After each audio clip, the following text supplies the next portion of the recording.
অনূর্ধ্ব-20 বালক ও বালিকা বিভাগের রাজ্যভিত্তিক জুনিয়র কাবাডি চ্যাম্পিয়নশিপ মঙ্গলবার থেকে মাতাবাড়িতে শুরু হয়।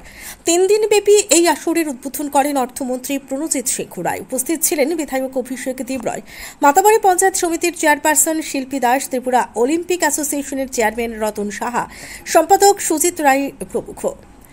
ত্রিপুরার 8টি জেলা থেকে কাবাডি জেলায় অংশ নেন বালক ও বালিকা বিভাগে। উদ্বোধনী ম্যাচে পশ্চিম জেলা বনাম দক্ষিণ ত্রিপুরার মধ্যে অনুষ্ঠিত হয় কাবাডি প্রতিযোগিতা। ত্রিপুরা অলিম্পিক অ্যাসোসিয়েশনের মাননীয় চেয়ারম্যান সাহেব থেকে শুরু করে সেক্রেটারি, ত্রিপুরা অলিম্পিক অ্যাসোসিয়েশন, আদার সমস্ত যে রাজ্যের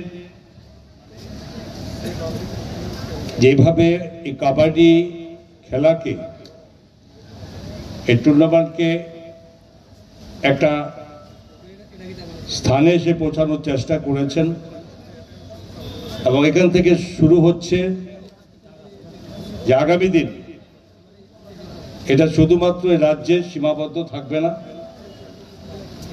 রাজ্যের বাইরে বিভিন্ন কম্পিটিশন এবং তার সঙ্গে যুক্ত করার একটা প্রয়াস বা রাস্তা তৈরি করা হয়েছে।